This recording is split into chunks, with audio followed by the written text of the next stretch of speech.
This morning, oh my God, I really thought it was going to be like 2 Mondays in a week, right?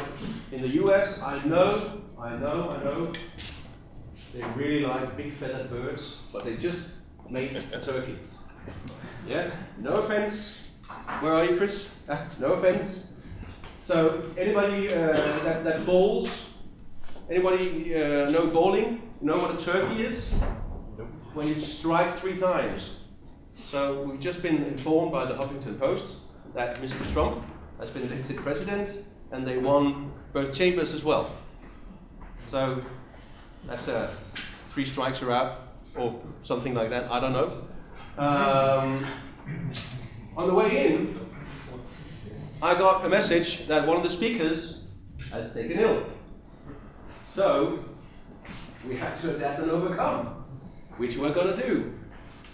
When I woke up, I got in fairly late last night, and it started to snow. I was thinking, oh no, it's going to be, we have a morning meeting, it's snowing in Denmark, what happens? Everybody goes in a panic, people will not show. So, we have a fair amount of no-shows, but the most important people are here, that's you guys. So, welcome, and we're going to have a good time. I have some questions for you.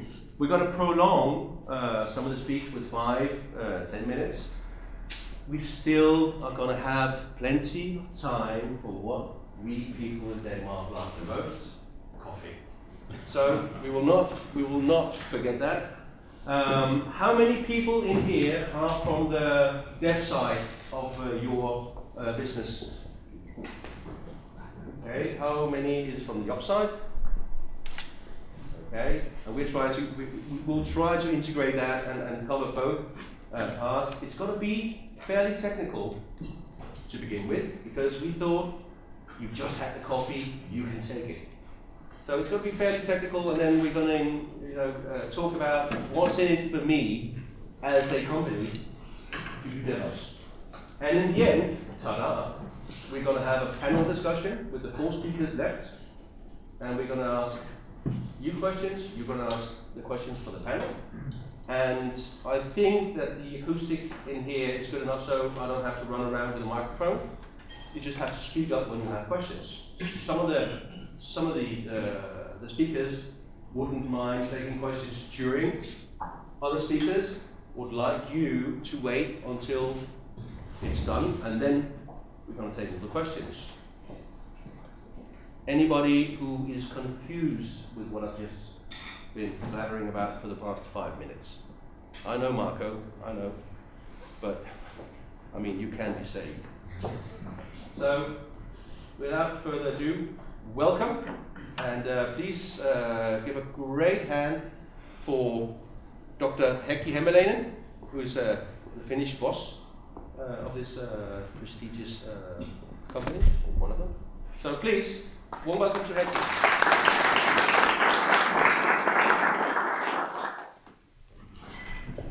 All right, thank you, Michael. It's a great pleasure to be here in Denmark. So, like Michael said, my name is Heikki Hämäläinen, and I'm responsible of the Danish operations in the management team side, and I'm responsible of the sales and marketing activities in Eficode. But I like the numbers as well, so that's why I actually put the numbers on the wall in the beginning with, so that you might have some understanding what kind of company Eficode is. So who has actually heard about Eficode before this event? Oh, quite many. So it seems that we start to have some branding in Denmark, or at least a few people have heard about us. So I don't bore you with a very long slide presentation, but just a few words what we are doing and what we want to do. So the basic things are over here. So we have around 130 people in our staff. Quite a little office in Denmark currently, which we want to grow very rapidly, and especially in the area of Devops. We have a team of more than 70 people who are working in the area of Devops currently, and I would say that's one of the biggest teams in Europe actually currently in terms of the consultancy companies. We have offices currently in Copenhagen, Helsinki. We will be opening office in Sweden after a new year in the range of January. currently, and we have been also in Beijing for a quite number of years. It was quite an interesting administrative exercise. So if you want to open an office to Beijing, so please ask me so I can tell you all the pain. So it was not an how would I put it, an agile process to do it. So it took some time to do it. Roughly 10 million euros of a turnover currently. So one thing what we love here in Eficode the most is code. So everything what we are doing is related to code itself, our software. So we want to, all the things what we do is creating value from the software code. So from ideation to building, from release to the future.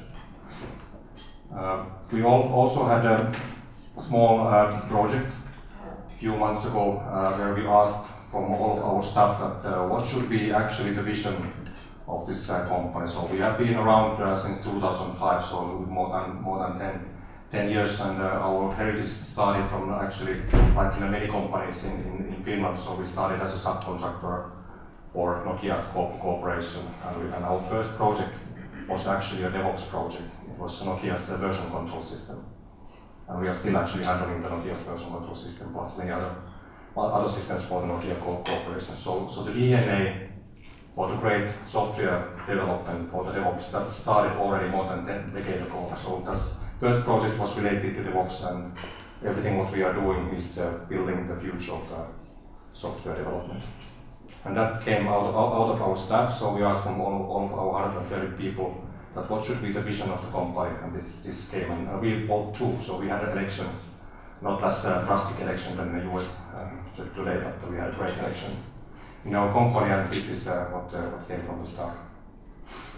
And also our mission. So what we want to say about our mission is that guide to customers to next level, always evolving experts, provide world-class solution to achieve it.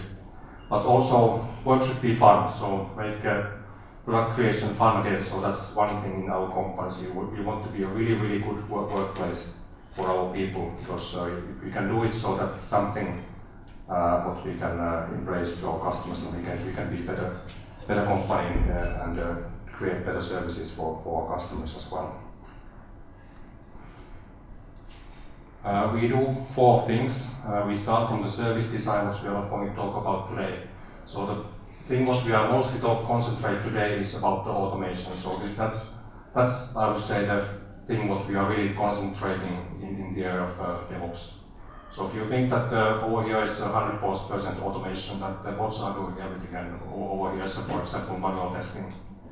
So we are moving our customers towards automation path and trying to build them as automated software production lines as possible. So that's our vision. I don't say that 100% should be automated, maybe 90%, 95%, 80%, something in that range.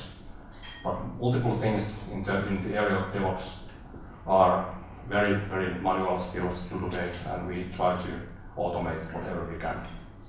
And that's the area where our next speaker, Marko Klemetti, our CTO, is going to talk about a lot about the automation. One of the key subjects or main subjects of the Marko is all about the automation and software development. So welcome, Marko. Thanks.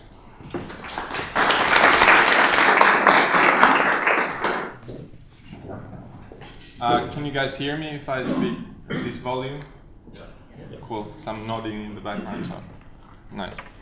Okay, so don't worry for me having the presentation looking like I wouldn't know what I'm doing. The idea is I'm going to be bouncing around the presentation, and also some demonstrations in the actual code and whatever comes on the road.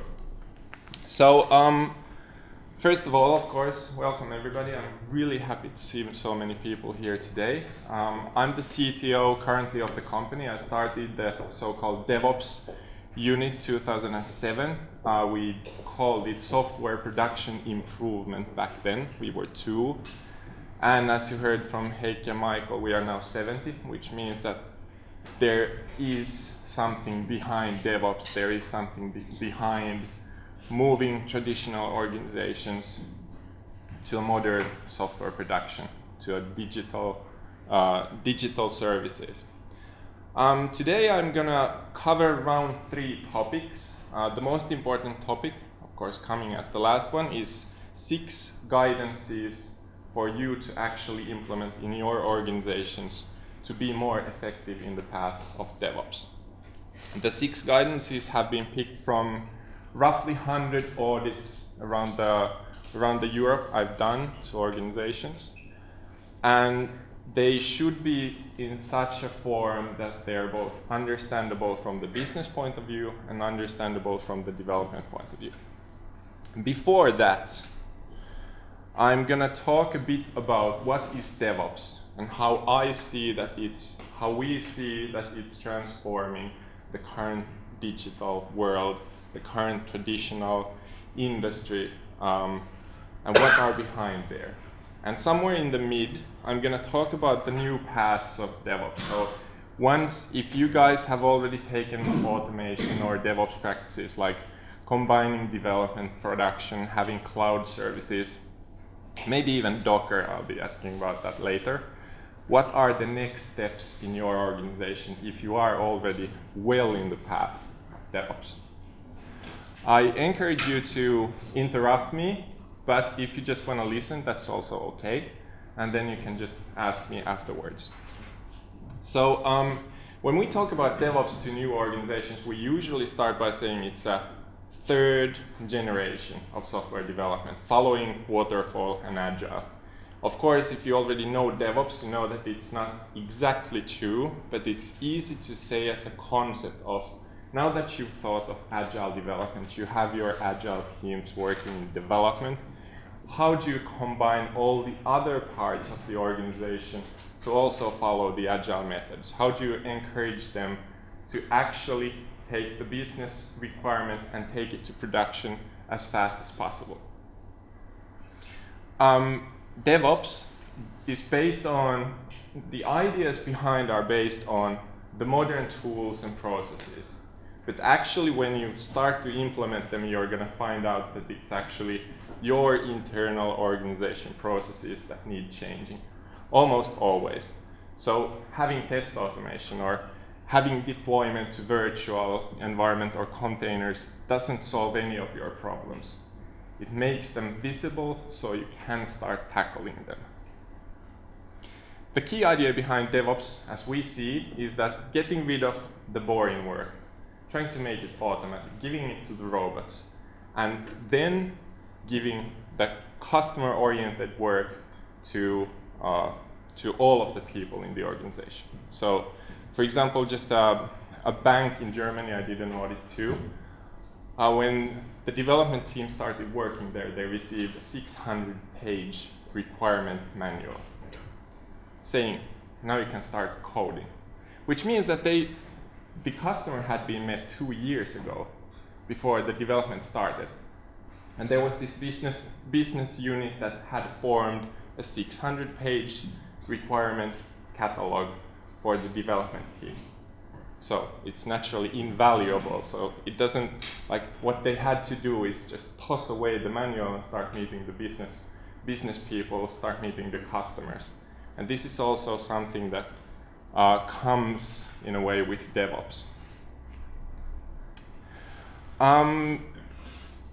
Puppet Labs, Atlassian, HP, and also Deloitte write an annual report called State of DevOps, where they interview thousands of organizations every year asking, how do you perceive DevOps? What kind of benefits do you see by implementing the practices inside DevOps? And just a few figures here. I think the most important one today is 2,500 times faster lead times, which means that, okay, in production I found a defect, we need to fix it pretty fast. And in traditional organization, this would mean that, okay, we have a service window coming in 3 months, we can fix it then. And instead, in DevOps world, you would start implementing the problem now. Probably it could be encapsulated somehow, or it's part of some microservice or whatever, and you would be able to actually deliver it once it's fixed.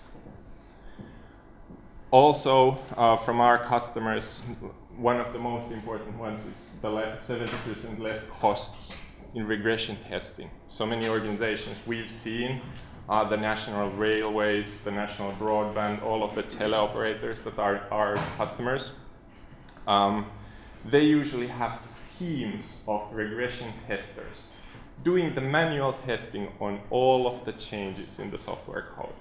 And today I'm just going to show you through some automation methods and how does it bind business together with the IT operations. So as said, the starting point usually, I hope you are in some areas further than this, but I'll keep this as a starting point for the guidance upcoming.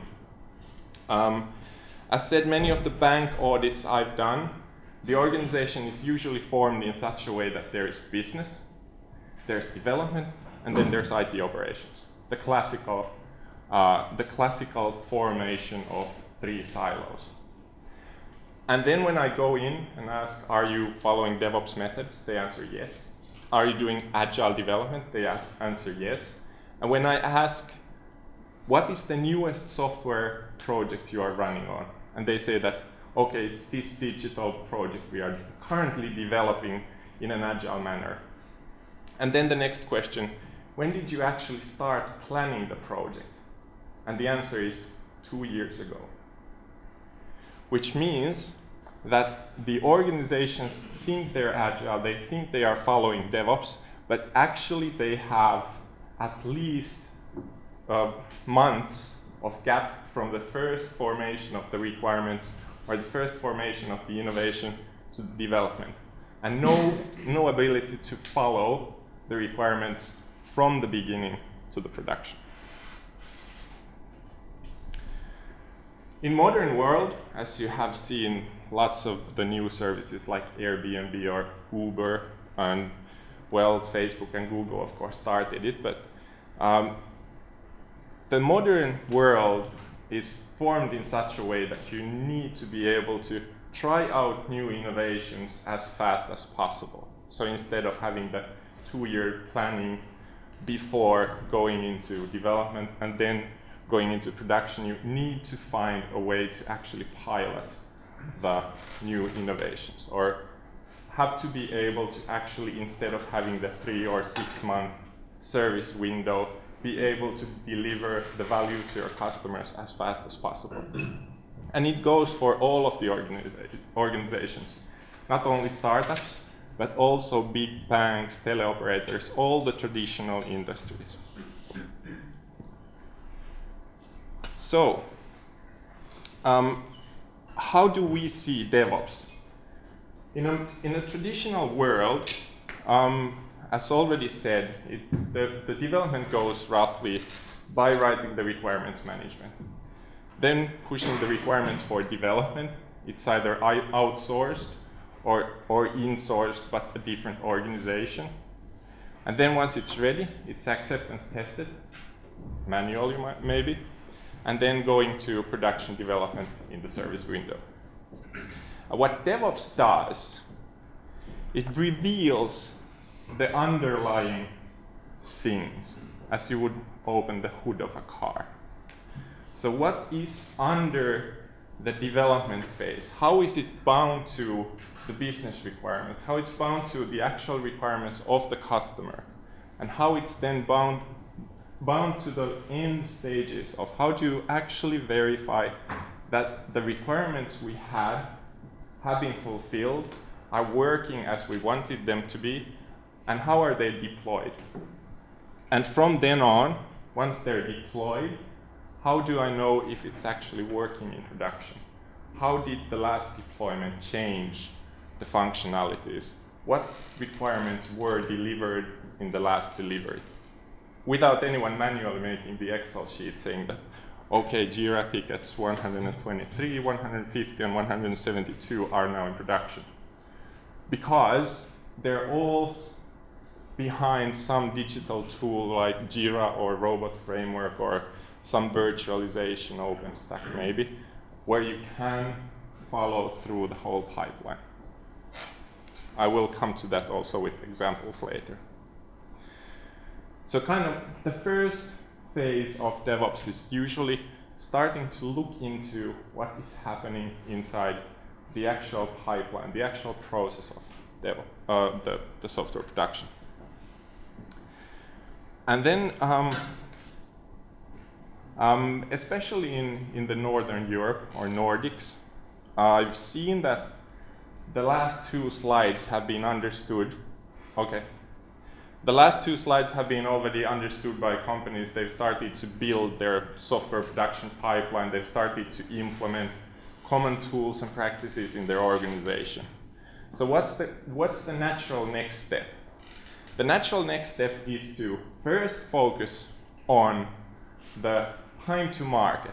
How do we, what kind of tools, what kind of processes do we need to get our product to market as fast as possible? This we call DevOps ecosystem or DevOps environment, which binds the tools together. And now as you've bound the tools together, you can actually start tracking, automatically tracking what's happening in your software production, what's happening in your organization. And once you are tracking, you can actually start driving the organization not from the pre-planning phase or with the Excel reports or whatever. You can actually connect your KPIs, your actual driving forces of your core business into the DevOps tools. Just to give an example of three different views of what it could be. The first one, which I think many of you are already familiar with if you have Jenkins or some other continuous integration tool in place. You know that, okay, our master is currently green, it's been deployed to staging, but there's something wrong with the robot tests or the acceptance tests. I'll come to this later. This could be a team level, developer level, some small software project level. The next level, also something that can be really easily connected into your software production. Some of you might have already seen this. It's Sonar Cube. It's a tool that goes into your code and automatically sees if there are any defects. Are your open source libraries secure? Are you following the good or bad practices of your coding? What kind of technical depth do you have in your code? And such information. And then in the top level, this is coming from one of our, sorry for the small fonts on this one, I'll explain them to you. This is coming straight from one of our big customers. In their unit, they have 3 KPIs driving their organization. How many features have we delivered last month?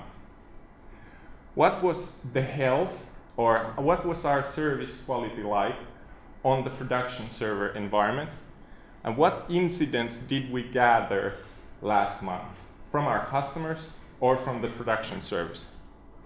And the idea is that with these 3 KPIs, so as many features delivered as possible, no defects in production environment, and no reports from customers, so of course their target. But now if you start to connect it into your DevOps environment or the tools you've integrated together, the topmost bars are how many requirements were delivered. So you know your pipeline in your Jira, Trello, whatever tool, you've added your features, they walk through to done and ready, they're connected to your acceptance tests, and then in your continuous integration or continuous delivery pipeline, you see that these and these and these Jira tickets have been delivered and the tests are passing. You can immediately collect the information from the pipeline. The incidents, well, either you have ServiceNow or Jira, or then some log following in your production environment where you collect the incidents that have happened. And now as we can see, a month ago, we delivered 2 features and it started immediately affecting our production environment. So instead of having the 3-month window, we saw that one of those 2 changes changed something. We replicate it in the development environment and then deliver the deliver the fixes on that. Cool. Any questions at this point? Good. Then I'll just walk into the how part, the technical area. What are the 6 steps of getting closer to such environment? The first one, first and foremost, the core of Devops, create an automatic software production pipeline, namely continuous delivery.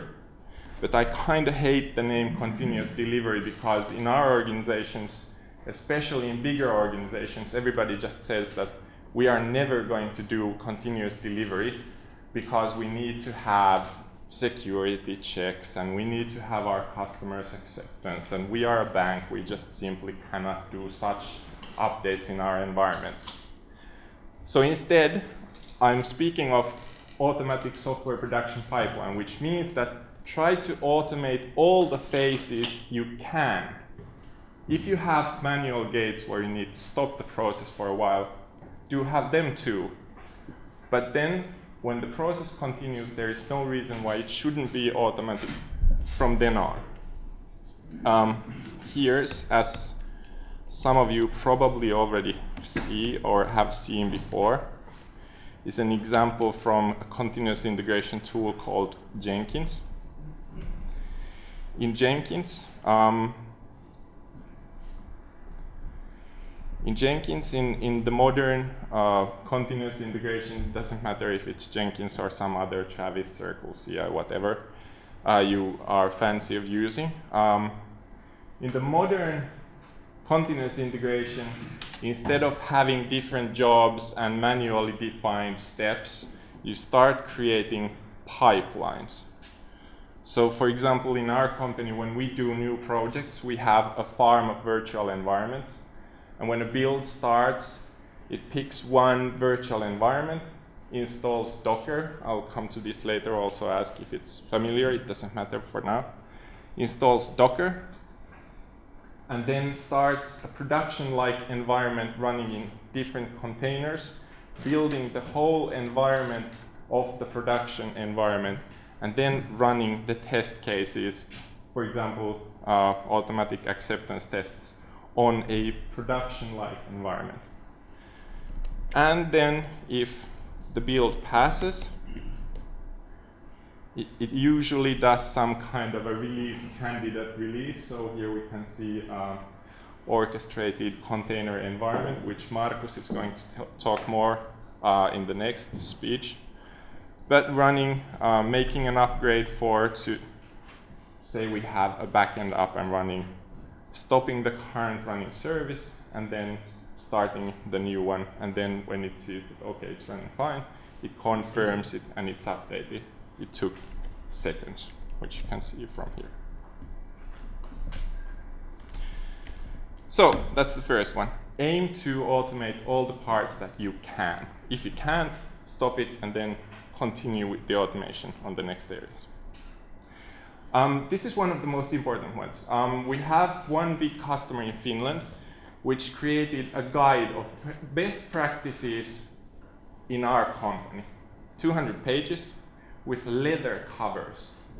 And it's given to all of the employees that start in the company. We did an interview to 11 people, none of them had read it. So that's just natural. So instead of processes and guides, I want to guide my organization like this. I want to start tearing down the silos here. You should concentrate on creating such templates and reusable components that support this kind, support the best practices. This and the next one are bound together. So if, for example, you are building new projects in the digital world and you've seen that these are the technologies we support, then you should start to create templates that can be easily picked. So for example, if we look at the GitHub for Eficode, we can already see that we try to, of course, open source most of the stuff we also do behind. So, for example, in the next demo we have the Docker Swarm demo, or some libraries that are used by the test automation, or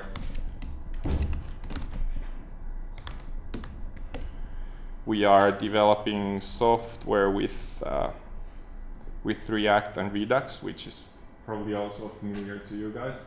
We might do templates to the new project to actually start. So how to start from, how to jumpstart your new innovation or project. And then the third one, following the previous, writing the common best practices, and instead of making the guides and the guidebooks, you include them in your pipeline. So if you have a common best practice, for example, for 75% code coverage, you would include it in your automation. If you have a best practice of, say you are following Kanban and you want to have only 3 tickets currently in the development phase, then you would include it in your continuous integration. It's really easy to actually make it automatic. Yeah. Let's say they don't make the code coverage target. Would you break the build, or would you just make a warning and maybe show it on a big screen? It depends on the organization. So let's say you have a subcontractor. You probably want to break it because it might lead to troubles in the upcoming future if you don't. But then if you are, say you are a smaller team driving a new innovative product which you really want to have out as soon as possible, then the 75% code coverage might not be that important as compared to the release time. So you might just raise a flag of a warning. So this is, once again, common best practices in the organization. So kind of you decide, in a way.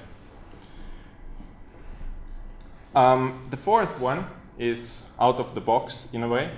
But if you haven't tried it, I strongly encourage you to try it. Implement a group chat tool. We in Eficode currently have Slack in place, but there are lots of others. The immediate effect is that not only are you having one place to chat where we should go for a lunch, also having the other people than the ones that are sitting right next to you joining to lunch with you. You also can have channels of sharing ideas you found in one part of the organization to the other parts of the organization. Or as I did this morning when I wanted to make sure that I can show you the release candidate here. One of my Devops consultants is currently working at the customer premises, and I just send a Slack message there saying that, okay, can I show this, and can you do a small commit here so it goes through the pipeline and then delivered here, and then it's just there instead of just sending a text message or a mail, which both clutter and doesn't stay in one place. So there are multitude of benefits from a group chat tool, of which one and most important is that it's the first tool breaking the silos from inside.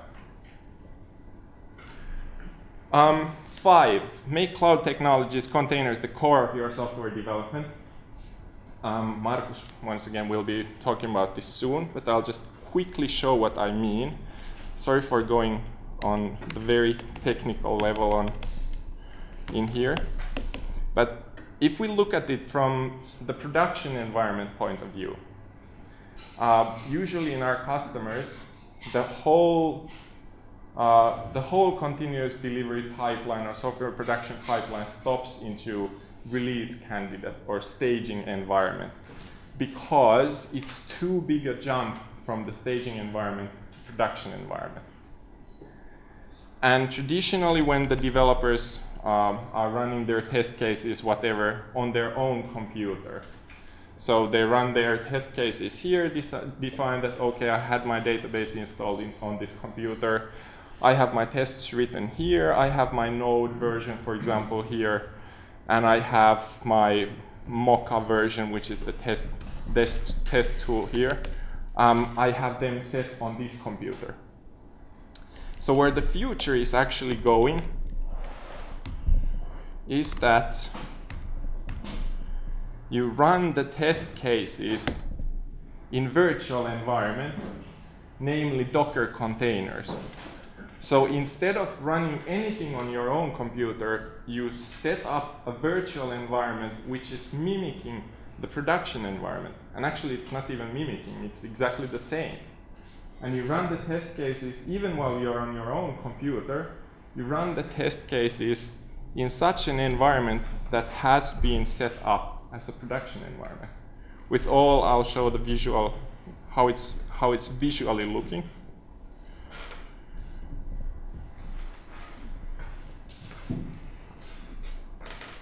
With all the kind of virtual environments and internal networks set up and installed on your own computer being exactly the same as the production environment. Has anyone used Docker, or do you know what Docker is? Perfect. So Docker is an extension to virtual environments in such a way that instead of setting up a new virtual environment with the server and the server operating system, you're running micro virtual environments, namely containers, on one core, on one Linux kernel, which means that instead of setting up many virtual environments, you set up one, and then on that one environment you run multitude of containers. So for example, here I have 9 containers, because what I can do is when I have my backend up and running, instead of running it on one, I can run it on like as in load balanced service, as you would do in normal virtual environments. And if I just wanted to scale it up to say 4 nodes, all I need to do is just click the plus or include an automation to see how much traffic we are receiving, and then scaling up my service automatically, like running 4 nodes. And as you can see, it takes a second to start up instead of setting up a new virtual environment and running it on that. And then we have naturally the AJ proxy as a balancer, sharing the load there. And if we look at the infrastructure, we have this particular environment has one virtual environment up and running, hosting the all containers. But then again, with the tool I'm showing here, it's called Rancher. You can set up Azure, Amazon, and your own virtual environment, making a hybrid cloud of servers, and by labels defining what kind of containers should be run on which virtual environment. And the idea is not only to make your production deployments easier, it's also to start working in production environment from day one in development. And then 6, as already showed, some of the metrics. When you start measuring how you are actually working, how you are actually delivering, testing, whatever you're making it visible for the organization. So it's easier to actually easier to get other people to work on the same kind of practices, and easier to convince the managers to actually make an investment on improving the production processes.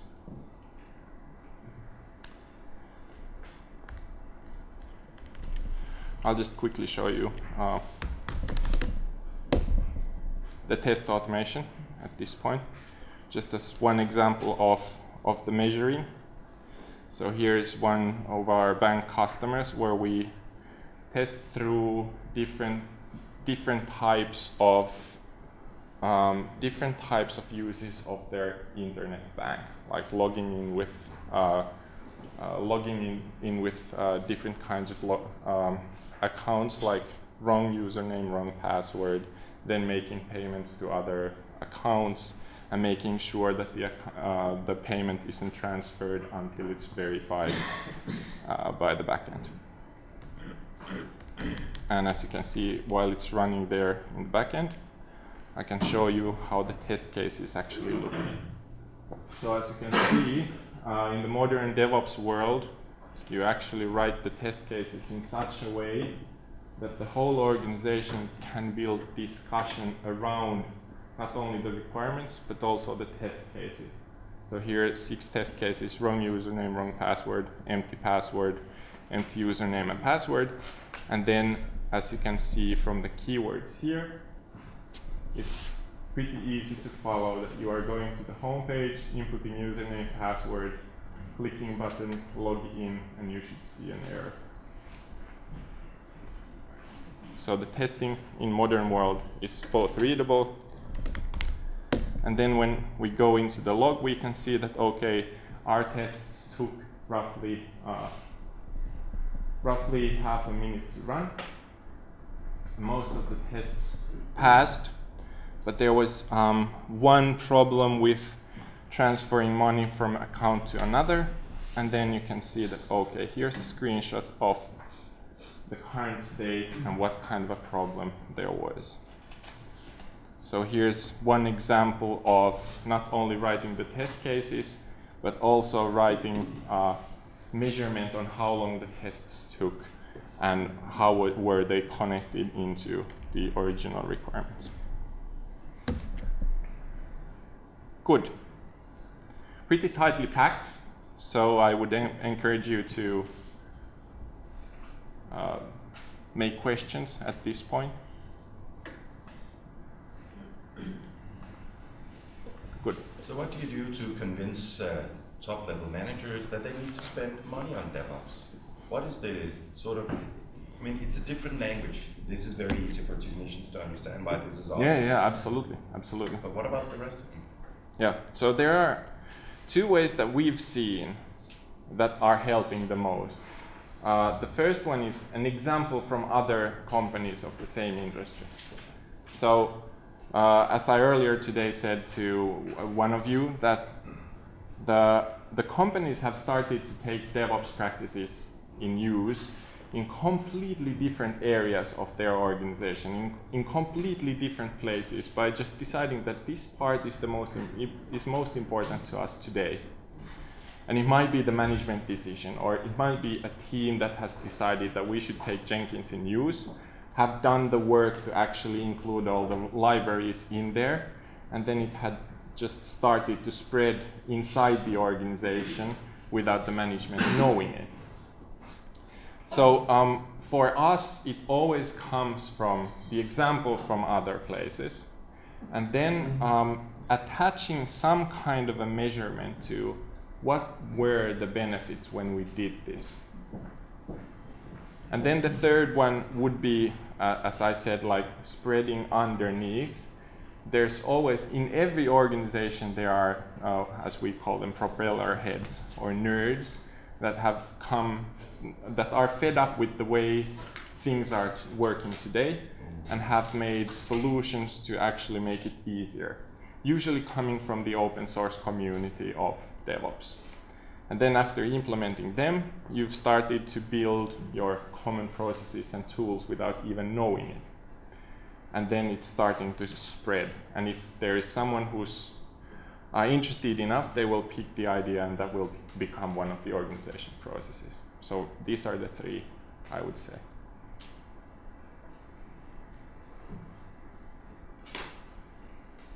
Okay, I will be here the whole day, so feel free to come and ask anything. And if there are no more questions, I think without further ado, Michael. Yeah. I have a question. Okay. You showed Selenium. Are you also using these tools where you actually write in domain-specific language here, like you write the acceptance tests? Are you using that together? Yeah. For the demonstration, we used a robot framework, one of the growing test automation tools, and the tests I showed were written with robot framework, which has the idea of writing the test cases in natural language and connecting them to the system under test, the SUT, with libraries. So just to give an example, one of our medical device engineering customers have decided to use robot framework for actually fulfilling the US Food and Drug Administration certification by writing the test cases in natural language, and then with libraries connecting these test cases to the actual medical devices. And the idea behind Robot Framework is that where you using Selenium or SSH library or whatever, how deep you want to go into the IoT world, you always write the test cases in the same manner. And then the libraries are making sure that they are tested in the system in that particular environment the correct way. Okay? Any other questions? No? Okay. Then I'll just, while Marko's packing up, making ready for Marcus. As you can see on the tables, we have these small pamphlets in Danish. We also do have them in English. So if anybody wants this in English, please just come up, give me your information, and I'll make sure that you'll get some.